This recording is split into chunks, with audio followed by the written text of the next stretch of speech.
ونعوذ بالله من شرور أنفسنا ومن سيئات أعمالنا من يهده الله فلا مضل له ومن يضلل فلا هادي له وأشهد أن لا إله إلا الله وحده لا شريك له وأشهد أن محمدا عبده ورسوله أرسله بالهدى ودين الحق ليظهره على الدين كله ولو كره المشركون اللهم صل على محمد وعلى آل محمد كما صليت على إبراهيم وعلى آل إبراهيم إنك حميد مجيد اللهم بارك على محمد وعلى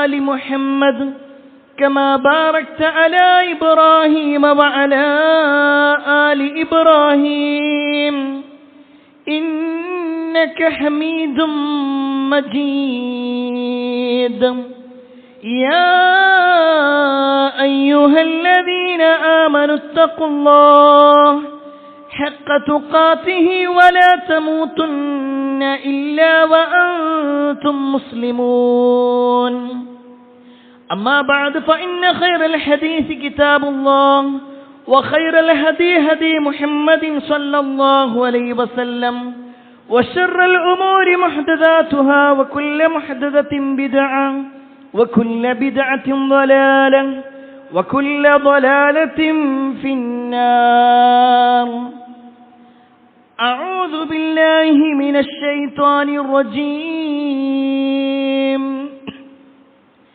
بسم الله الرحمن الرحيم فبما رحمة من الله لنت لهم ولو كنت فظا غليظ القلب لانفضوا من حولك فاعف عنهم واستغفر لهم وشاورهم في الأمر فإذا عزمت فتوكل على الله إن الله يحب المتوكلين يا أيها الناس أوصيكم وإياي أولا بتقوى الله. ഏറെ സ്നേഹധനീയരായ സത്യവിശ്വാസികളെ, സഹോദരന്മാരെ, സഹോദരിമാരെ, രക്ഷിതാക്കളെ, അള്ളാഹുവിൻ്റെ വിധിവിലക്കൽ അനുസരിച്ചുകൊണ്ടും പ്രവാചകൻ സല്ലല്ലാഹു അലൈഹി വസല്ലമയുടെ ജീവിതചര്യ പിൻപറ്റിക്കൊണ്ടും ജീവിക്കണമേ എന്ന് ആദ്യമായി എന്നോടും തുടർന്ന് നിങ്ങൾ ഓരോരുത്തരോടും ഉണർത്തുകയാണ്, വസിയ്യത്ത് ചെയ്യുകയാണ്. പ്രവാചകൻ സല്ലല്ലാഹു അലൈഹി വസല്ലമയുടെ മക്ക കാലഘട്ടം, നബി സല്ലല്ലാഹു അലൈഹി വസല്ലമക്ക് നുബൂവത്ത് കിട്ടിയ ആ ഒരു സന്ദർഭം, പ്രവാചകൻ സല്ലല്ലാഹു അലൈഹി വസല്ലം കഅബത്തിന്റെ ഏതാനും പരിസരത്തുള്ള ജബലുന്നൂർ എന്ന് പറയുന്ന മലയിൽ കയറുകയും ഹിറാ ഗുഹ എന്ന് പറയുന്ന ഗുഹയിൽ പ്രവേശിക്കുകയും ചെയ്ത സമയം, അവിടെ വെച്ചുകൊണ്ടാണ് നബി സല്ലല്ലാഹു അലൈഹി വസല്ലമക്ക് ആദ്യമായി വിശുദ്ധ ഖുർആനിന്റെ ഒന്നാമത്തെ വചനങ്ങൾ ലഭിക്കുന്നത്. ആ വചനങ്ങൾ ലഭിച്ച് പ്രവാചകൻ സല്ലല്ലാഹു അലൈഹി വസല്ലം ഏറെ ഭീതിയോടുകൂടി തൻ്റെ വീട്ടിലേക്ക് ഓടി വരികയാണ്. ആ ഒരു ഭീതിക്ക് കാരണമുള്ളത്,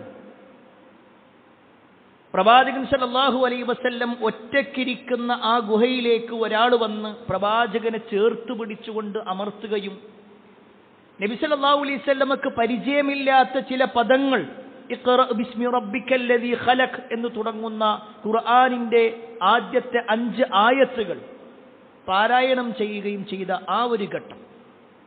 അതുകൊണ്ട് തന്നെ തനിക്ക് സുപരിചിതമല്ലാത്ത ഒരു അവസ്ഥ തൻ്റെ ജീവിതത്തിലുള്ളതുകൊണ്ട് പ്രവാചകൻ സല്ലല്ലാഹു അലൈഹി വസല്ലം പേടിയോടുകൂടി ഖദീജ റളിയല്ലാഹു അൻഹയുടെ അടുക്കിലേക്ക് വരികയാണ്. ഓടി വന്നിട്ട് പറഞ്ഞത് ജമ്മിലൂനി ജമ്മിലൂനി, എന്നെ പുതപ്പിട്ട് പോട് ഖദീജ. ആ പേടിക്കൊരു സമാശ്വാസം കിട്ടുക എന്നതായിരുന്നു പ്രവാചകൻ സല്ലല്ലാഹു അലൈഹി വസല്ലമയുടെ ആവശ്യം. ഖദീജ റളിയല്ലാഹു അൻഹ അപ്പൊന്നും ചോദിച്ചില്ല. എന്നാൽ പ്രവാചകൻ സല്ലല്ലാഹു അലൈഹി വസല്ലമയുടെ പേടി മാറുകയും തനിക്കുണ്ടായ അനുഭവങ്ങൾ ഖദീജ റളിയല്ലാഹു അൻഹയോട് പങ്കുവെക്കുകയും ചെയ്തപ്പോൾ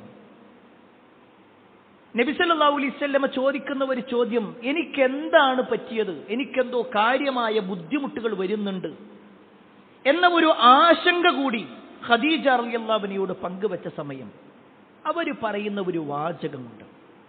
അന്ന് ഖദീജ റളിയല്ലാഹു അൻഹ മുസ്ലിം അല്ല. അവർ ഇസ്ലാമിന്റെ ആശയങ്ങൾ മനസ്സിലാക്കുകയോ പ്രവാചകൻ സല്ലല്ലാഹു അലൈഹി വസല്ലമയിൽ വിശ്വസിക്കുകയോ ചെയ്തിട്ടില്ല. പക്ഷെ എന്നിട്ട് പോലും അവർ വലിയ ഒരു നന്മയെക്കുറിച്ച്, നബി സല്ലല്ലാഹു അലൈഹി വസല്ലമയുടെ ജീവിതത്തിലുള്ള ഏറ്റവും നല്ല ഒരു പെരുമാറ്റത്തെക്കുറിച്ച് നബി സല്ലല്ലാഹു അലൈഹി വസല്ലമയെ സമാധാനിപ്പിച്ചുകൊണ്ടൊരു വാക്ക് പറയുന്നുണ്ട്. കല്ലാ വല്ലാഹി മാ യുഖ്സീക അല്ലാഹു അബദ. ഒരിക്കലുമല്ല, അല്ലാഹു നിങ്ങളെ ഒരിക്കലും പ്രയാസപ്പെടുത്തൂല. അല്ലാഹു നിങ്ങളെ പരീക്ഷിക്കുകയോ നിങ്ങൾക്ക് ബുദ്ധിമുട്ടുകൾ നൽകുകയോ ചെയ്യുകയില്ല. കാരണം ഇന്നക ലതസിലുർ റഹിം, നിങ്ങൾ കുടുംബബന്ധം പുലർത്തുന്ന ആളാണ്, കുടുംബബന്ധം ചേർക്കുന്ന ആളാണ്. വതഹ്മിലുൽ കല്ല വതക്സിബുൽ മഅദൂം, ആ പ്രയാസങ്ങൾ നീക്കിക്കൊടുക്കുന്ന ആള്, പാവപ്പെട്ട ആളുകളെ സഹായിക്കുന്ന ആള്. വതഖരിൽ ലൈഫ്, അതിഥികളെ പരിഗണിക്കുന്ന ആളാണ്. വതുഈനു അലാ നവാഇബിൽ ഹഖ്, ഇല്ലാത്തവന് വേണ്ടി സമ്പാദിക്കുകയും അതിഥിയെ മാനിക്കുകയും അവകാശം നഷ്ടപ്പെട്ടവർക്ക് അവകാശം നൽകുകയും ഒക്കെ ചെയ്യുന്ന ഏറ്റവും നല്ല സ്വഭാവത്തിന്റെ ഉടമയാണ് നിങ്ങൾ. അതുകൊണ്ട് നിങ്ങൾ പേടിക്കേണ്ടതില്ല. പ്രിയപ്പെട്ടവരെ, ഈ ഒരു വാചകം ഇവിടെ പറയാനുള്ള കാരണം മുസ്ലിം അല്ലാഞ്ഞിട്ടുകൂടി ഖദീജ റളിയല്ലാഹു അൻഹ മനസ്സിലാക്കിയ ഒരു കാര്യമാണ്. അല്ലാഹു സുബ്ഹാനഹു വ തആല പരീക്ഷിക്കാതിരിക്കണമെങ്കിലും അള്ളാഹുവിന്റെ ബുദ്ധിമുട്ടുകൾ നമുക്ക് വരാതിരിക്കണമെങ്കിലും ചില കാര്യങ്ങളുണ്ട്. അത് ഒരു വിശ്വാസിയുടെ പെരുമാറ്റം നന്നാക്കുക എന്നതാണ്. റസൂലുള്ളാഹി സ്വല്ലല്ലാഹു അലൈഹി വസല്ലം പിന്നീടാണ് വിശ്വാസ കാര്യങ്ങളും കർമ്മപരമായ കാര്യങ്ങളെല്ലാം പഠിപ്പിക്കുന്നത്. പക്ഷെ അവിടെ വിശ്വാസികൾ മനസ്സിലാക്കേണ്ട പ്രധാനപ്പെട്ട കാര്യം, ഞാനും നിങ്ങളും മനസ്സിലാക്കേണ്ട ഒരു കാര്യമുണ്ട്. നമ്മളൊക്കെ വിശ്വാസപരമായ ഒരുപാട് കാര്യങ്ങൾ പഠിക്കുന്നുണ്ട്. പലപ്പോഴും ഖുതുബകളിലും ക്ലാസുകളിലുമൊക്കെ വിശ്വാസത്തിന്റെ കാര്യങ്ങൾ, ഈമാൻ കാര്യങ്ങളെന്ന് എണ്ണി പഠിക്കുകയും ചെയ്തിട്ടുണ്ട്, മനസ്സിലാക്കുകയും ചെയ്തിട്ടുണ്ട്. കർമ്മപരമായ കാര്യങ്ങൾ നോക്കിക്കഴിഞ്ഞാൽ അതിലും നമ്മൾ ഉഷാറാണ്. നമസ്കാരത്തിന്റെ വിഷയത്തിലും സുന്നത്ത് നമസ്കാരങ്ങളാവട്ടെ, സുന്നത്ത് നോമ്പ് ആവട്ടെ, സക്കാത്താവട്ടെ, അങ്ങനെയുള്ള എല്ലാ വിഷയങ്ങളിലും നമ്മൾ സജീവരാണ്.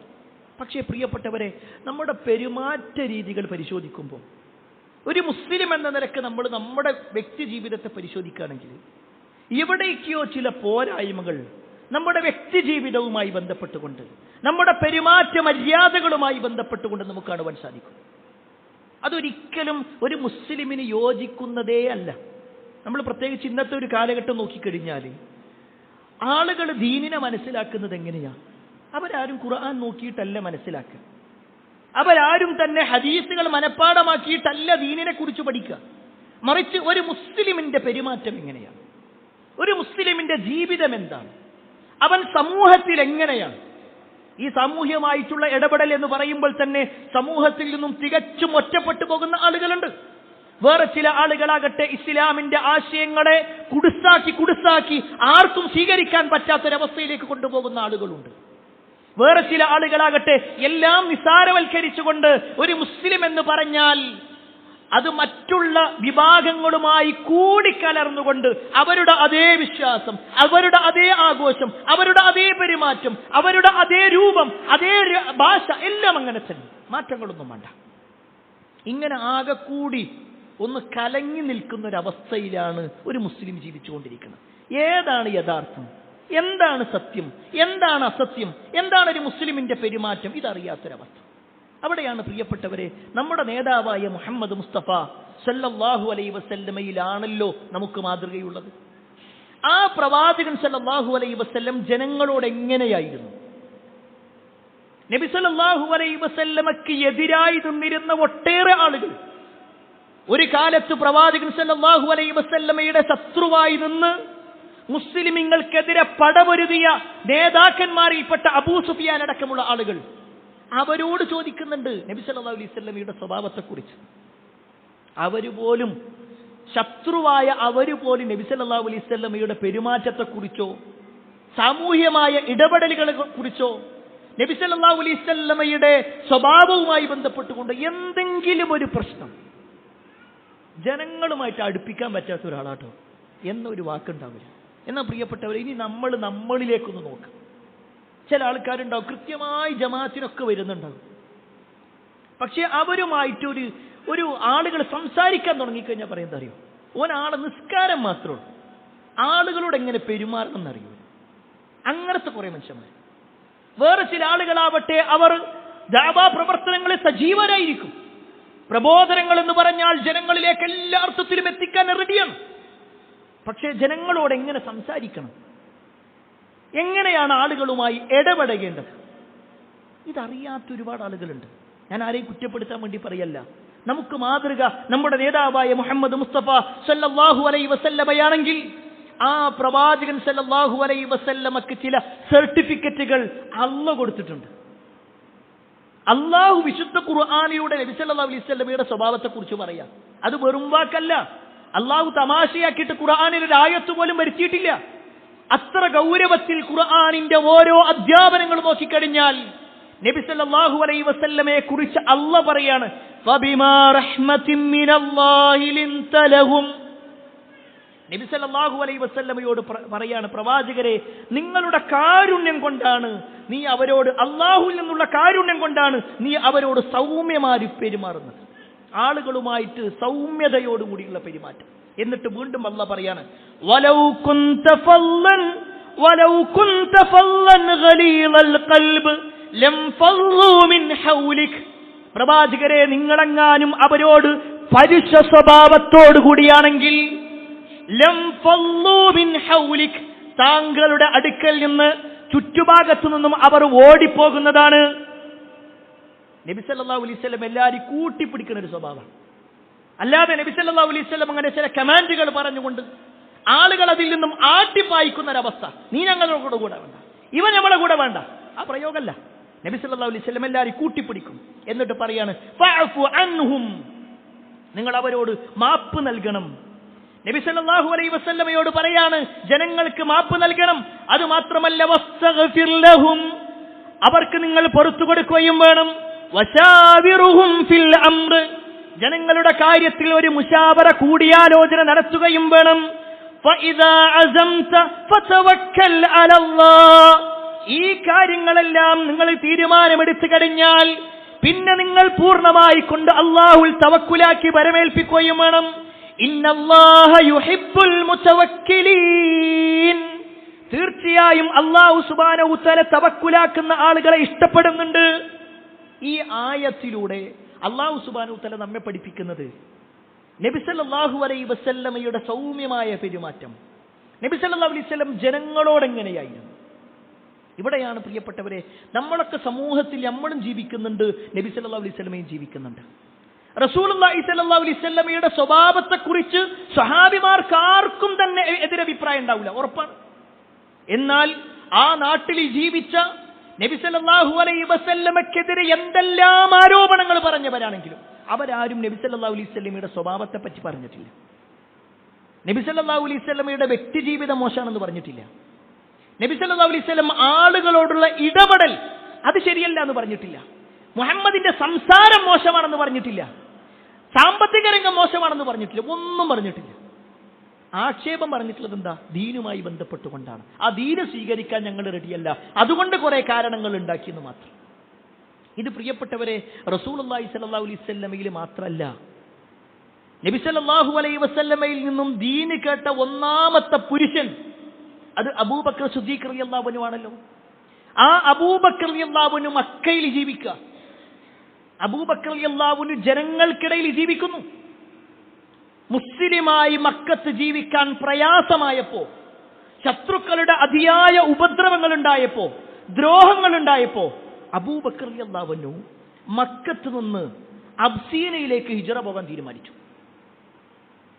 അബൂബക്കർ റളിയല്ലാഹു അൻഹു തനിക്ക് പോകാനുള്ള സാധനങ്ങളെല്ലാം റെഡിയാക്കി പോകാനായി തയ്യാറെടുത്ത് നിൽക്കുമ്പോഴാണ് മുശ്രിക്കുകൾ ഇത് അറിയുന്നത്. പൊതുവെ പല ആളുകളുടെ വിഷയത്തിൽ മുശ്രിക്കുകൾ അങ്ങേയറ്റം ഉപദ്രവിക്കുന്നവരാണെങ്കിൽ അവർ തീരുമാനിച്ചിട്ട് ഇബ്നു ദുഗന്ന എന്ന് പറയുന്ന ഒരു മനുഷ്യനെ അബൂബക്കർ റളിയല്ലാഹുവിന്റെ അടുക്കലേക്ക് പറഞ്ഞേക്കാം. ഈ ഇബ്നു ദുഗന്ന എന്ന് പറയുന്ന മനുഷ്യൻ വന്നിട്ട് അബൂബക്കർ റളിയല്ലാഹുവിനോട് ഒരു വാക്ക് പറയും, നിങ്ങൾ എന്തിനാ പോണത്? നിങ്ങൾ ഈ നാട് വിട്ടിട്ട് എന്തിനാ പോണത്? അബൂബക്കർ റളിയല്ലാഹു അൻഹു പറഞ്ഞു, എനിക്ക് ഇസ്ലാം അനുസരിച്ച് ജീവിക്കാൻ പറ്റുന്നില്ല ഈ നാട്ടിൽ, അതുകൊണ്ട് ഞാൻ പ്രയാസത്തിലാണ്. എനിക്ക് എൻ്റെ ആശയം അനുസരിച്ച്, എൻ്റെ ആദർശം അനുസരിച്ച് എനിക്ക് ജീവിക്കണം, അതുകൊണ്ട് ഞാൻ ഇവിടുന്ന് പോകണം. ഉടനെ ഈ ഇബ്നു ദുഗന്ന പറയുന്ന ഒരു വാചകമുണ്ട്, ഇന്ന മിസ്ലക യാ അബൂബക്കർ ലാ യഖ്റുജു വലാ യുഖ്റജ്. അബൂബക്കർ, നിങ്ങളെ പോലുള്ള ആളുകൾ ഈ നാട്ടിൽ നിന്ന് പോകാനും പാടില്ല, നിങ്ങളെയൊന്നും പുറത്താക്കാനും പാടില്ല. ഫഇന്നക തക്സിബുൽ മഅദൂം, നിങ്ങളൊക്കെ പാവപ്പെട്ട ആളുകൾക്ക് ഒരുപാട് സേവനങ്ങൾ സാമ്പത്തികമായിട്ടൊക്കെ ചെയ്യുന്നവരാണ്. വതസിലുർ റഹിം, കുടുംബബന്ധം പുലർത്തുന്ന ആളുകളാണ്. വതഹ്മിലുൽ കല്ല, പാവപ്പെട്ട ക്ലേശം അനുഭവിക്കുന്ന ആളുകളുടെ ക്ലേശങ്ങൾ മാറ്റിക്കൊടുക്കുന്നവരാണ്. വതക്രിഉൽ ലൈഫ്, അതിഥികളെ ആദരിക്കുന്നവരാണ്. വതുഈനു അലാ നവാഇബിൽ ഹഖ്, സത്യത്തിന്റെ കാര്യത്തിൽ ഇങ്ങനെ ജനങ്ങൾക്ക് സേവനങ്ങളും മറ്റൊക്കെ ചെയ്യുന്ന ആളാണ്. ഇതാരാ പറയുന്നത്? ശത്രുവായ ഒരാൾ അബൂബക്കർ റളിയല്ലാഹുവിനോട് പറയാണ്, നിങ്ങൾ പോണ്ടാന്ന് പറയാൻ വേണ്ടി പറഞ്ഞ കാര്യം നിങ്ങളെ കൊണ്ട് ഈ സമൂഹത്തിന് ഒരുപാട് ഉപകാരമുണ്ട്. പ്രിയപ്പെട്ടവരെ, നമ്മളൊന്ന് ആലോചിച്ച് നോക്കിക്കാണേ. അബൂബക്കർ റളിയല്ലാഹു അൻഹു അമുസ്ലിങ്ങൾക്കിടയിൽ ജീവിക്കുമ്പോൾ അവരുടെ ജീവിതത്തിൽ ഒരു മുസ്ലിമായി ജീവിക്കാൻ അവർ സ്വൈര്യം കൊടുക്കാത്തത് കൊണ്ട് മറ്റൊരു നാട്ടിലേക്ക് പോകാൻ നിൽക്കുക. ഇനി നമ്മുടെ വീട് വിട്ടിട്ട് വേറൊരു നാട്ടിലേക്ക് പോകാൻ തീരുമാനിക്കുമ്പോൾ നമ്മുടെ അയൽവാസികളെങ്കിലും, നാട്ടുകാർ മുഴുവൻ വേണ്ട, നമ്മുടെ അയൽവാസികളെങ്കിലും വന്നിട്ട് പറയോ, ഏയ് നിങ്ങൾ ഇവിടുന്ന് പോകരുത് കേട്ടോ, നിങ്ങളെപ്പോലത്തെ നല്ലൊരു അയൽവാസി എനിക്ക് കിട്ടാനില്ല, നിങ്ങൾ ഇവിടുന്ന് പോകരുതെന്ന് പറയാൻ നമ്മുടെ അയൽവാസികൾ ഉണ്ടാകും? നമ്മുടെ നാട്ടിൽ ആരെങ്കിലും പറയും? നമ്മളൊന്ന് സ്വയം പരിശോധിക്കുക പ്രിയപ്പെട്ടവരെ. നമ്മുടെ വ്യക്തി ജീവിതവും നമ്മുടെ മുൻഗാമികളുടെ വ്യക്തി ജീവിതവും തമ്മിൽ, നമ്മുടെ സമൂഹത്തോടുള്ള ഇടപെടലും മുൻഗാമികളുടെ ഇടപെടലും തമ്മിലുള്ള വ്യത്യാസം ഒന്ന് പരിശോധിക്കാം. അവിടെയാണ് നമുക്ക് ചില പോരായ്മകൾ കാണാൻ പറ്റും. നമ്മൾ ഈ പറയപ്പെട്ട മുഹമ്മദ് മുസ്തഫ സല്ലല്ലാഹു അലൈഹി വസല്ലമയുടെ ജീവിതവും അബൂബക്കർ സിദ്ദീഖ് റളിയല്ലാഹു അൻഹുവിന്റെ ജീവിതമൊക്കെ പരിശോധിച്ച് നോക്കിക്കഴിഞ്ഞാൽ അവർ ഈ സമൂഹത്തിൽ അവർക്ക് ഉന്നതമായ സ്ഥാനം നേടിയെടുക്കാൻ കിട്ടിയ 3 കാരണങ്ങളുണ്ട്. 3 കാരണങ്ങൾ. ഈ 3 കാരണങ്ങൾ നമ്മുടെ ജീവിതത്തിലുണ്ടോ? സമൂഹത്തിന്റെ മുന്നിൽ നമുക്ക് നല്ല ഒരു സ്ഥാനം ഉണ്ടാകും. ഒരു മുസ്ലിമായി കൊണ്ട് തന്നെ നമ്മൾ ജീവിക്കുമ്പോൾ ആ ഒരു സ്ഥാനവും ആ ഒരു പരിഗണനയും നമുക്ക് ലഭിക്കും. എന്താണ് പ്രിയപ്പെട്ടവരെ അതിനെക്കുറിച്ച് പണ്ഡിതന്മാർ വിശദീകരിച്ചത് എന്ന് ചോദിച്ചാൽ അതിൽ ഒന്നാമത്തെ കാര്യം എന്താണെന്നറിയോ? ഒന്നാമത്തെ വിഷയം, നമ്മൾ ആളുകൾക്ക് ബഹുമാനം കൊടുക്കുക എന്നുള്ളതാണ്. ആളുകളെ ബഹുമാനിക്കുക ഒരു മുസ്ലിമിന്റെ ഒരു ക്വാളിറ്റിയാണ്. ഓരോരുത്തർക്കും കൊടുക്കേണ്ട സ്ഥാനം കൊടുക്കുക. അറബി ഭാഷയിൽ തന്നെ പറയുന്ന ഒരു പ്രയോഗമുണ്ട്, അൻസിലിന്നാസ മനാസിലഹും, ജനങ്ങൾക്ക് യോജിച്ച സ്ഥാനം അവർക്ക് നിങ്ങൾ കൊടുക്കണം. ഒരു വാപ്പയോട് സംസാരിക്കുന്നത് പോലെ, അതായത് മക്കളോട് പെരുമാറുന്നത് പോലെ ഒരിക്കലും വാപ്പയോട് സംസാരിക്കാൻ പറ്റില്ല. നമ്മളെക്കാൾ പ്രായം കുറഞ്ഞ ആളുകളോട് സംസാരിക്കുന്ന ശൈലിയല്ല മുതിർന്ന ആളുകളോട് സംസാരിക്കേണ്ടത്. പാമരനായ ഒരാളോട് സംസാരിക്കുന്ന പോലെയല്ല ഒരു പണ്ഡിതനായ വ്യക്തിയോട് സംസാരിക്കേണ്ടത്. സാധാരണ കൂട്ടുകാരോട് സംസാരിക്കുന്നത് പോലെ ഒരിക്കലും ഒരു നേതാവിനോട് സംസാരിക്കാൻ പാടില്ല. ചില വ്യത്യാസങ്ങളുണ്ട്, പെരുമാറ്റങ്ങളിൽ ചില വ്യത്യാസങ്ങൾ വരുത്തണം. അവിടെയാണ് ഇസ്ലാം നമ്മെ പഠിപ്പിക്കുന്നത്. ഇത് റസൂലുള്ളാഹി സ്വല്ലല്ലാഹു അലൈഹി വസല്ലമയുടെ മാതൃകയാണ്. റസൂലുള്ളാഹി സ്വല്ലല്ലാഹു അലൈഹി വസല്ലം മക്ക വിജയത്തിന് വേണ്ടി മക്കയിലേക്ക് വരികയാണ്. നബി സല്ലല്ലാഹു അലൈഹി വസല്ലം മക്കയിൽ ജീവിച്ച് പിന്നീട് കുറെ കാലം കഴിഞ്ഞ് മദീനയിലേക്ക് ഹിജ്റ പോയി. മദീനയിൽ നിന്ന് പിന്നെ മക്ക വിജയിച്ചടക്കാൻ വേണ്ടി ഹിജ്റ 8-ാം വർഷം മക്കയിലേക്ക് വരുന്ന സമയത്ത് പ്രവാചകൻ സല്ലല്ലാഹു അലൈഹി വസല്ലം മക്കയിലെത്തിയപ്പോഴാണ് അബൂബക്കർ സിദ്ദീഖ് റളിയല്ലാഹു അൻഹുവിന്റെ പിതാവിനെയും കൊണ്ട് അബൂബക്കർ റളിയല്ലാഹു അൻഹു വരുന്നത്. അബൂബക്കർ സിദ്ദീഖ് റളിയല്ലാഹു അൻഹുവിന്റെ വാപ്പ അബൂ ഖുഹാഫ, അന്ന് ഏകദേശം 90 വയസ്സുണ്ട്. വാപ്പാക്ക് 90 വയസ്സാണ്. കണ്ണ് കാണാത്തൊരവസ്ഥയിലെത്തിയിട്ടുണ്ട്. താടിയും മുടിയും ഒക്കെ പാൽനിര പോലെ വെളുത്തിട്ടുണ്ട്. അങ്ങനെയുള്ള വാപ്പയെ തന്റെ ചുമലിലിരുത്തിക്കൊണ്ട് അബൂബക്കർ റളിയല്ലാഹു അൻഹു വന്നു. നബി സല്ലല്ലാഹു അലൈഹി വസല്ലമയുടെ മുന്നിലിരുത്തി. ആ സമയത്ത് പ്രവാചകൻ സല്ലല്ലാഹു അലൈഹി വസല്ലം അബൂബക്കർ റളിയല്ലാഹു അൻഹുവിനോട് ഒരു ചോദ്യം ചോദിക്കുന്നുണ്ട്. അല്ല തറക്ത ശൈഖ ഫീ ബൈതിഹി ഹത്താ അകൂന അന ആതിയു ഫീഹി. ഈ പ്രായമുള്ള ഒരാളെയും കൊണ്ടാണോ നിങ്ങൾ വന്നത്? നിങ്ങൾ അവരെ വീട്ടിൽ തന്നെ ഇരുത്തിക്കൂടായിരുന്നു? ഞാൻ അങ്ങോട്ട് വരൂലേ? നബി സല്ലല്ലാഹു അലൈഹി വസല്ലം പ്രായത്തിനെ ബഹുമാനിക്കുകയാണ്. അബൂബക്കർ സിദ്ദീഖ് റളിയല്ലാഹു അൻഹുവിന്റെ വാപ്പ വലിയ പ്രായമുള്ള ആളായതുകൊണ്ട് തന്നെ നബി സല്ലല്ലാഹു അലൈഹി വസല്ലം ആ ഒരു പരിഗണന, ഒരു ബഹുമാനം കൊടുത്തു. എന്നാൽ അവിടെ കേട്ടോ, അബൂബക്കർ സിദ്ദീഖ് റളിയല്ലാഹു അൻഹു തിരിച്ചൊരു മറുപടി പറയുന്നുണ്ട്. യാ റസൂലല്ലാഹ് ഹുവ അഹഖു അൻ യംശിയ ഇലൈക മിൻ അൻ തംശി ഇലൈ. പ്രവാചകരെ, നിങ്ങൾ എന്റെ വീട്ടിക്ക് എന്റെ വാപ്പാന്റെ കാര്യത്തിൽ വരിക എന്നതിനേക്കാൾ ഏറ്റവും ഹൈറായിട്ടുള്ളത് എന്റെ വാപ്പ നിങ്ങളുടെ അടുത്തേക്ക് വരിക എന്നുള്ളത്. കാരണം നിങ്ങളാണ് ഏറ്റവും വലുത്. അവിടെ നബി സല്ലല്ലാഹു അലൈഹി വസല്ലം ഒക്കെ ഒരു പരിഗണന കൊടുക്കണം, ഒരു ബഹുമാനം കൊടുക്കണം, തിരിച്ചങ്ങോട്ടും ഇങ്ങോട്ടും. ഹദീസിൽ കാണാൻ പറ്റും, അവിടെ വെച്ചുകൊണ്ട് പ്രവാചകൻ സല്ലല്ലാഹു അലൈഹി വസല്ലം ഷഹാദത്ത് കലിമ ചൊല്ലിക്കൊടുത്തു. അബൂ ഖുഹാഫ ഇസ്ലാം സ്വീകരിച്ചു. അബൂബക്കർ റളിയല്ലാഹു അൻഹു കരഞ്ഞിട്ടാണ് അവിടെ നിൽക്കുന്നത്. കാരണം എന്താണെന്നറിയോ? അബൂബക്കർ റളിയല്ലാഹു അൻഹു ഇസ്ലാം സ്വീകരിച്ചിട്ട് ഏകദേശം 20 കൊല്ലം 21 കൊല്ലങ്ങൾക്ക് ശേഷമാണ് അദ്ദേഹത്തിന്റെ വാപ്പയായ അബൂ ഖുഹാഫ ഇസ്ലാം സ്വീകരിക്കുന്നത്. അത്രയും കാലം വാപ്പ ഇസ്ലാമിനെ മനസ്സിലാക്കിയിട്ടുണ്ടായിരുന്നില്ല. ആ വാപ്പാനെ നരകത്തുനിന്നും രക്ഷപ്പെടുത്തി അള്ളാഹുവിനാകുന്ന സർവസ്തുതി എന്ന് പറഞ്ഞിട്ട് അബൂബക്കർ റളിയല്ലാഹു അൻഹു കരയുന്നുണ്ട്. നബി സല്ലല്ലാഹു അലൈഹി വസല്ലം അപ്പോ അദ്ദേഹത്തിന്റെ നെറ്റിയിൽ ഒരു മുത്തം കൊടുക്കുന്നു. പ്രിയപ്പെട്ടവരെ, ഇവിടെ ഈ ഒരു ചരിത്രം നമ്മെ പഠിപ്പിക്കുന്നത് എന്തറിയോ?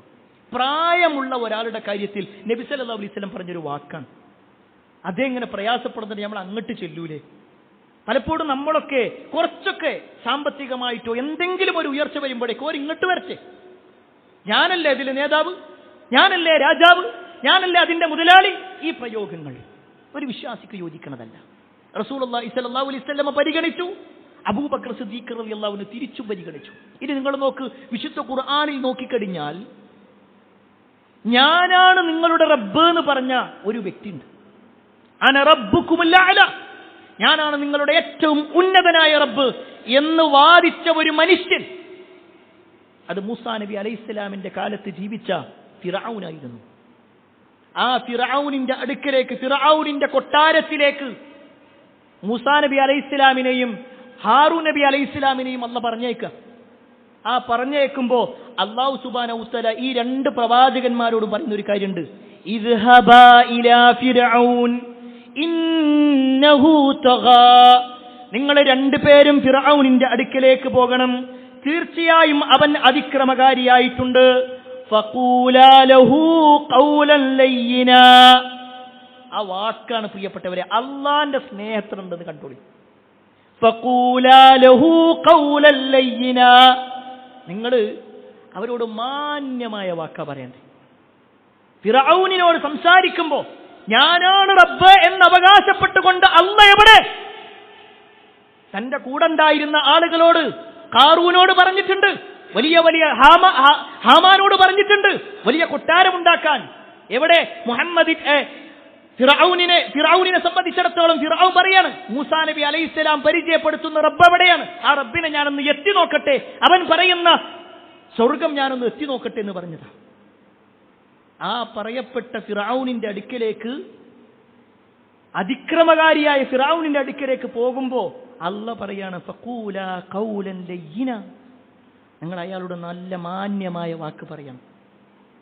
മാന്യതയുള്ള ഒരു മാന്യമായ വാക്കാണ് പറയേണ്ടത്. ലഅല്ലഹു യതദക്കറു ഔ യഖ്ശാ, ഒരു പക്ഷേ അവൻ ഒരു വേള ചിന്തിച്ചു മനസ്സിലാക്കിയേക്കാം, അതല്ലെങ്കിൽ അവനക്ക് ചെറിയൊരു ഭയപ്പാടെങ്കിലും ഉണ്ടായേക്കാം. പ്രിയപ്പെട്ടവരെ, ഈ വാചകം പണ്ഡിതന്മാർ വിശദീകരിച്ചിട്ടൊരു കാര്യം പറയുന്നുണ്ട്. ഒരു വിശ്വാസി അള്ളാന്റെ കാര്യത്തിൽ ഉണ്ടായിരിക്കേണ്ട ഒരു പ്രതീക്ഷ കൂടി എങ്ങനെ ഉണ്ടാവുകയെന്ന്. ഞാനാണ് റബ്ബ് എന്ന് പറഞ്ഞ ആ ഫിർഔനിനോട് സംസാരിക്കുമ്പോൾ അല്ലാഹ് പറയാണ് മാന്യമായി സംസാരിക്കണം.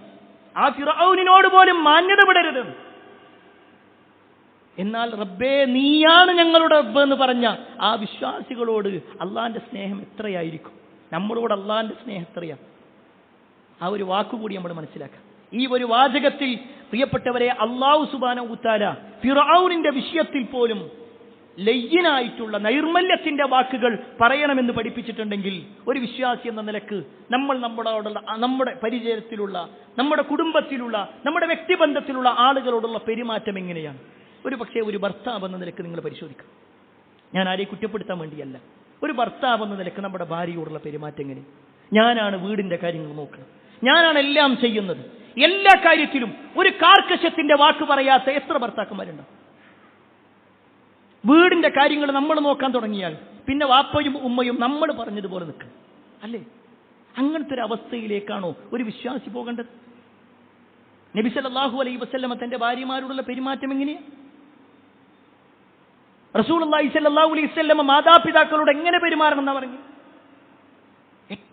ഏറ്റവും സിമ്പിളായിട്ട് പറഞ്ഞാലേ, ഒരു പിതാവിന്റെ മുന്നിൽ എങ്ങനെയാ നിൽക്കേണ്ടതെന്ന് ഇസ്ലാം പഠിപ്പിക്കണതെന്നറിയോ? ഒരു അടിമ ഉടമയുടെ മുന്നിൽ എങ്ങനെയാ നിൽക്കേണ്ടത് അങ്ങനെയാ. ഒരു വാപ്പാന്റെ മുന്നിൽ അത്രയും വിനയത്തോടുകൂടി, അത്രയും ബഹുമാനം കൊടുത്തിട്ടാണ് നിൽക്കേണ്ടത്. എന്നാൽ പലപ്പോഴും നമ്മുടെ പെരുമാറ്റങ്ങൾ അങ്ങനെയാണ്. നമ്മുടെ വാപ്പനോട് ഇന്നലെ നമ്മൾ എങ്ങനെ സംസാരിച്ചു? കഴിഞ്ഞ ദിവസം നമ്മൾ എങ്ങനെയാണ് പെരുമാറിയത്? നമ്മുടെ ഭാര്യയോട് എങ്ങനെയാ പെരുമാറുന്നത്?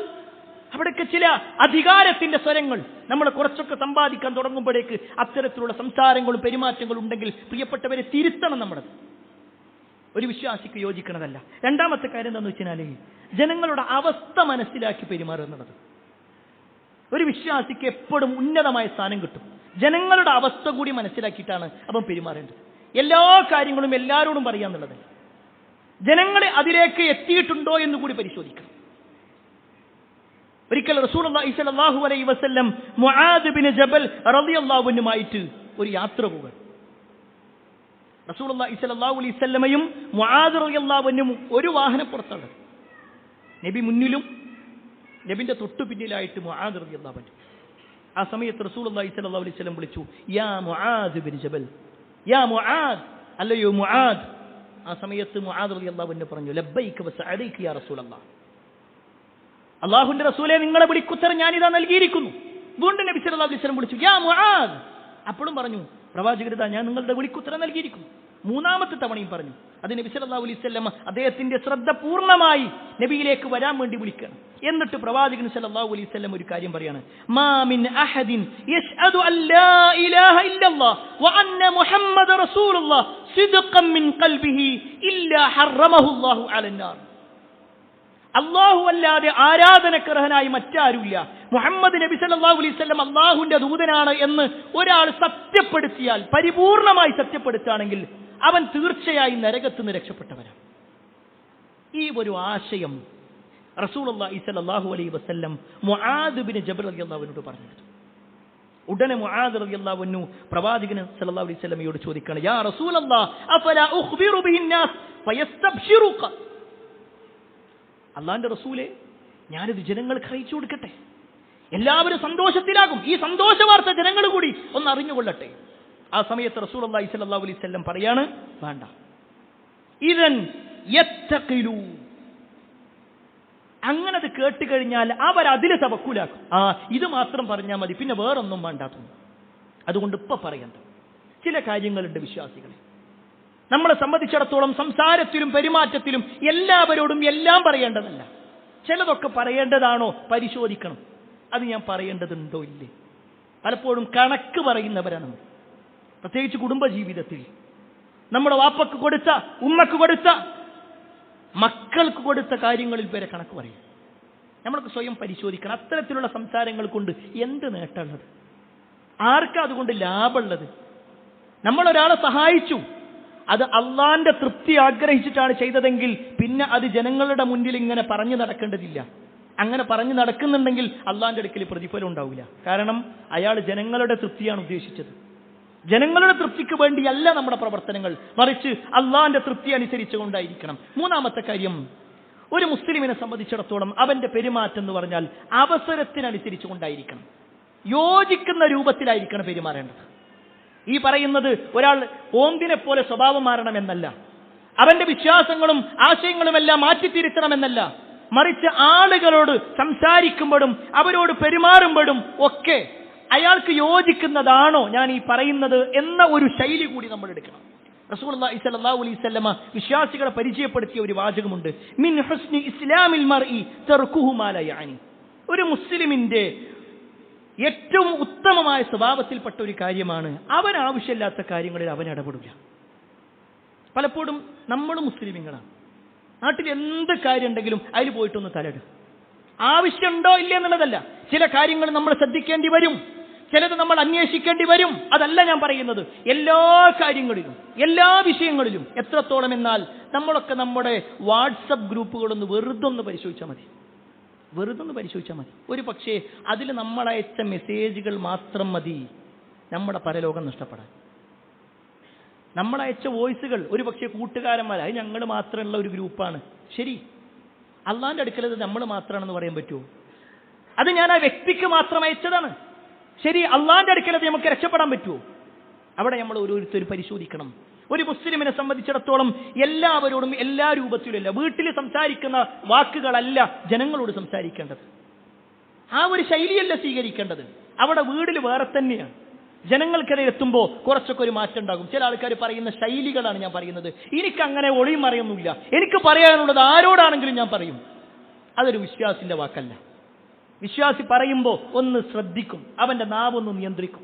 എല്ലാ കാര്യങ്ങളും എല്ലാ രൂപത്തിലും പറയാന്നുള്ളതല്ല. അവിടെ ശ്രദ്ധയോട് കൂടിയിട്ടുള്ള ഒരു കാര്യം, ആ ഒരു സാഹചര്യം എന്താണോ ആ സാഹചര്യത്തിനനുസരിച്ചാ പറയണ്ടേ.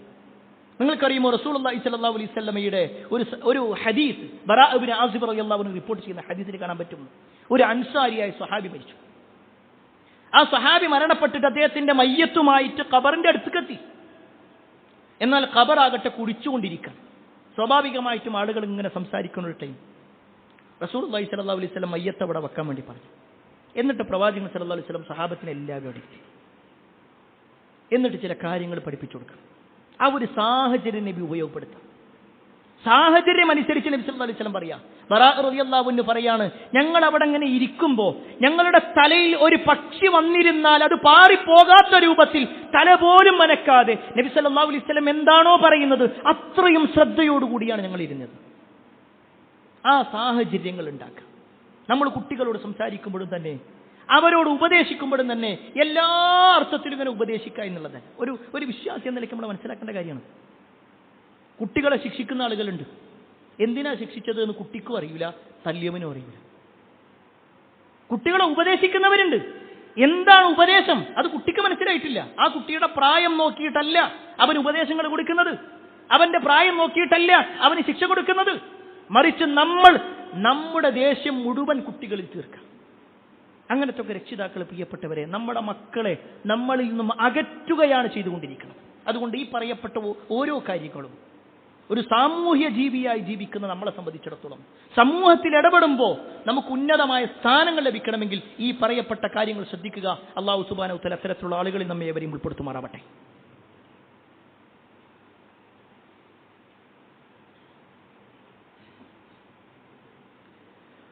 അൽഹംദുലില്ലാഹി റബ്ബിൽ ആലമീൻ വസ്സലാത്തു വസ്സലാമു അലാ റസൂലില്ലാഹ് വഅലാ ആലിഹി വഅസ്ഹാബിഹി അജ്മഈൻ അമ്മാ ബഅദ്. പ്രിയപ്പെട്ട സഹോദരങ്ങളെ, സത്യവിശ്വാസികളെ, സാമൂഹ്യമായി ജീവിക്കുന്ന നമ്മൾ ജനങ്ങളുമായി ഇടപെടുന്ന സമയത്ത് ശ്രദ്ധിക്കേണ്ടതായ ചില കാര്യങ്ങളെക്കുറിച്ചാണ് ഓർമ്മപ്പെടുത്തിയത്. അതിൽ നാലാമത്തെ ഒരു കാര്യമാണ് ജനങ്ങളെ ഒരു നിലക്കും നമ്മൾ ദ്രോഹിക്കാതിരിക്കുക എന്നുള്ളത്. നമ്മൾ മുഖേന ഒരാൾക്കൊരു പ്രയാസം ഉണ്ടാകാതിരിക്കുക ഒരു വിശ്വാസി എപ്പോഴും ശ്രദ്ധിക്കേണ്ട ഒരു കാര്യം. ഏറ്റവും ലളിതമായിട്ട് പറഞ്ഞാൽ, നമ്മുടെ വീടിൻ്റെ മുറ്റത്തു കൂടി ഒരാൾ നടന്നു പോകുമ്പോൾ നമ്മുടെ വീട്ടിൽ നിന്നും പുറന്തള്ളുന്ന മാലിന്യം കാരണത്താൽ അയാൾ മൂക്ക് പൊത്തേണ്ട ഒരു അവസ്ഥ ഇല്ലാതിരിക്കുക. നമ്മൾ മറ്റുള്ളവർക്കൊരു ഉപദ്രവകാരിയാവാതിരിക്കുക. വിശ്വാസി ഒരിക്കലും മറ്റുള്ളവനെ പ്രയാസപ്പെടുത്തുക, എല്ലാ അർത്ഥത്തിലും ആയാസമുണ്ടാക്കുന്നവരായിരിക്കും. ഒരു സഹായിയാണ് വിശ്വാസി. പ്രിയപ്പെട്ടവരെ, ഈ വിഷയത്തിൽ ഓർമ്മപ്പെടുത്താനുള്ളത്, ചിലപ്പോഴെങ്കിലും നമ്മുടെയൊക്കെ ചില പെരുമാറ്റങ്ങൾ, നമ്മുടെ ചില ഇടപെടൽ ഒരു നാട്ടിലേക്ക് മുഴുവൻ പ്രയാസം ഉണ്ടാക്കുന്ന രൂപത്തിലുണ്ടാകും. അതിൽപ്പെട്ടതാണ് നമ്മളൊരു വാഹനം പാർക്ക് ചെയ്യുക. മറ്റുള്ള ഒരാൾക്കും പോകാൻ പറ്റാത്ത രൂപത്തിൽ, എത്രയോ ആളുകളുടെ വഴി തടസ്സപ്പെടുത്തുന്ന രൂപത്തിൽ ഞാൻ എൻ്റെ കാര്യം മാത്രം നോക്കിയാൽ പോലെ. ഇതാണ് പലരും പറയുന്ന ശൈലി. അല്ല, മുസ്ലിമാണോ? അങ്ങനെയല്ല. മുസ്ലിമിനെ സംബന്ധിച്ചിടത്തോളം സ്വന്തം കാര്യം എന്നല്ല, ജനങ്ങൾക്ക് കൂടി ഉപകാരപ്പെടുന്ന രൂപത്തിലാവണം അവൻ്റെ പെരുമാറ്റങ്ങളെല്ലാം. നമ്മൾ മറ്റുള്ളവരോടുള്ള സംസാരം പോലും അങ്ങനെയാണ്. എൻ്റെ കാര്യം വേഗം അത് ഞാൻ ക്ലിയർ ആക്കിയിട്ടുണ്ട്. അല്ല, വിശ്വാസം അങ്ങനെയല്ല. നമ്മുടെ സംസാരം നമ്മുടെ പരലോകം നഷ്ടപ്പെടുത്തുന്നതാകും. നിങ്ങൾക്കറിയുമോ, ഒരു പക്ഷേ നമ്മളൊക്കെ ഒരുപാട് നന്മകൾ ചെയ്തിട്ട് അള്ളാഹിൻ്റെ അടുക്കൽ എത്തുമ്പോഴും ചില കാരണങ്ങൾ കൊണ്ട് നമുക്ക് നരകം വാങ്ങേണ്ടി വരും. അള്ളാഹു കാത്തിരക്ഷിക്കുമാറാവട്ടെ. അതിൽപ്പെട്ട ഒന്ന്, നബി സല്ലല്ലാഹു അലൈഹി വസല്ലം സ്വഹാബത്തിനോട് ചോദിക്കാനായി, അത്തദറൂന മൽ മുഫ്ലിസ്, നിങ്ങൾക്കറിയുമോ മുഫ്ലിസ് ആരാണെന്നറിയോ? മുഫ്ലിസ് എന്ന് പറഞ്ഞാൽ ഭാഷയിൽ പാപ്പര് എന്നതിൻ്റെ അർത്ഥം. അപ്പൊ സ്വഹാബത്ത് പറഞ്ഞു, അൽ മുഫ്ലിസു ഫീനാ മല്ലം ദിർഹമ വല മത, ഞങ്ങളുടെ കൂട്ടത്തിൽ ദീനാറോ ദിർഹമോ ഒന്നുമില്ലാത്ത ആളുകൾ, അവരാണ് മുഫ്ലിസ്, അവരാണ് പാപ്പർ. ആ സമയത്ത് റസൂലുള്ളാഹി സ്വല്ലല്ലാഹു അലൈഹി വസല്ലം പറയാണ്, എന്നാൽ ഇന്നൽ മുഫ്ലിസ മിൻ ഉമ്മത്തി യഅതി യൗമൽ ഖിയാമ, എൻ്റെ ഉമ്മത്തിൽ ചില പാപ്പരുകളുണ്ട്, ചില മുഫ്ലിസുകളുണ്ട്. യഅതി യൗമൽ ഖിയാമ, അവർ ഖിയാമത്ത് നാളിൽ വരും. ബി സ്വലാത്തിൻ വസിയാമിൻ വസകാത്തിൻ, ഒരു നോമ്പെടുത്തിട്ടുണ്ട്, സക്കാത്ത് കൊടുത്തിട്ടുണ്ട്, നിസ്കരിച്ചിട്ടുണ്ട്, എല്ലാം ഉണ്ട്, അതുമായിട്ടൊക്കെ വരും. പക്ഷേ നാളെ പരലോകത്തെത്തുന്ന സമയത്ത് അവന്റെ ചില വാക്കുകൾ കാരണത്താൽ, അവൻ ജനങ്ങളെ വിളിച്ച ചില പേരുകൾ കാരണത്താൽ, ജനങ്ങളുമായിട്ടുള്ള ഇടപെടൽ കാരണത്താൽ അവന്റെ നിസ്കാരവും നോമ്പൊക്കെ അങ്ങനെ ജനങ്ങൾക്ക് കൊടുക്കേണ്ടി വരും. എത്രത്തോളം എന്നാൽ അവൻ ചെയ്തിട്ടുള്ള കർമ്മങ്ങളൊക്കെ കൊടുത്തിട്ട് പിന്നെയും അവൻ പറഞ്ഞതും അവൻ ചെയ്തതുമൊക്കെ ബാക്കിയാണെങ്കിൽ ആർക്കെതിരാണോ അവൻ പറഞ്ഞത് അവരുടെ തിന്മകൾ ഇവന് അനുഭവിക്കേണ്ടി വരും. അള്ളാഹു കാത്തിരക്ഷിക്കുമാറാവട്ടെ. പ്രിയപ്പെട്ടവരെ, നമ്മളൊന്ന് പരിശോധിച്ച് കാണി. ഇന്ന് രാവിലെ മുതൽ ഈ സമയം വരെ നമ്മൾ ചെയ്തിട്ടുള്ള സൽക്കർമ്മങ്ങൾ എണ്ണിക്കഴിഞ്ഞാൽ ഒരു പക്ഷേ സുബ്ഹ് നമസ്കരിച്ചു, സുബ്ഹിന്റെ മുമ്പുള്ള 2 റക്അത്ത് നമസ്കരിച്ചു, സുബ്ഹിന് ശേഷം കുറച്ചൊക്കെ ദിക്റുകൾ ചൊല്ലി, കുറച്ചു നേരം ഖുർആൻ ഓതി, ഒരു പക്ഷേ എടുത്തു പറയാനുള്ള നന്മകളതായിരിക്കും. എന്നാൽ അതിനുശേഷം ഈ സമയം വരെ നമ്മൾ പറഞ്ഞ വാക്കുകളോ, നമ്മൾ സംസാരം തുടങ്ങിയപ്പോൾ തന്നെ ചില ആളുകളുടെ കുറ്റങ്ങളാണ് പറഞ്ഞത്, ചില ആളുകളുടെ കുറവുകളാണ് പറഞ്ഞത്, മറ്റുള്ളവരെ തമ്മിൽ തെറ്റിക്കുന്ന വാക്കുകളാണ് പറഞ്ഞത്. ഇത് പോരെ പ്രിയപ്പെട്ടവരെ നമ്മളെ പരലോകം നഷ്ടപ്പെടാൻ, നമ്മൾ നരകത്തിലേക്കെത്താൻ? നമ്മുടെ കർമ്മങ്ങൾ ഇങ്ങനെ കൊടുത്താൽ എന്താ പിന്നെ നമ്മളെ കയ്യിലുണ്ടാവുക? അവിടെ പ്രിയപ്പെട്ടവരെ, നാവ് കൊണ്ട് നമ്മൾ ഒരാളെയും ഉപദ്രവിക്കാതിരിക്കുക, ശരീരം കൊണ്ട് ഒരാളെ ഉപദ്രവിക്കാതിരിക്കുക. ഞാൻ മുഖേന നമുക്ക് ചിലപ്പോൾ കുറച്ച് തണ്ടുതടിയൊക്കെ ഉണ്ടാകും, മറ്റുള്ള ആളുകൾ എങ്ങനെ അതിൻ്റെ പേരിൽ ഇങ്ങനെ ആക്ഷേപിച്ചുകൊണ്ടിരിക്കുക. ഒരു പക്ഷേ ശാരീരികമായി കുറവുള്ളവരായിരിക്കാം അവർ, സാമ്പത്തികമായി കുറവുള്ളവരായിരിക്കാം അവർ. നമ്മുടെ അത്ര ചില ആളുകൾക്ക് കഴിവില്ല എന്നതുകൊണ്ട് അവരെ നമ്മൾ കുറ്റപ്പെടുത്തണ്ട. ഒരു പക്ഷേ അള്ളാന്റെ അടുക്കൽ നമ്മളെക്കാൾ ഉഷാർ അയാളായിരിക്കും.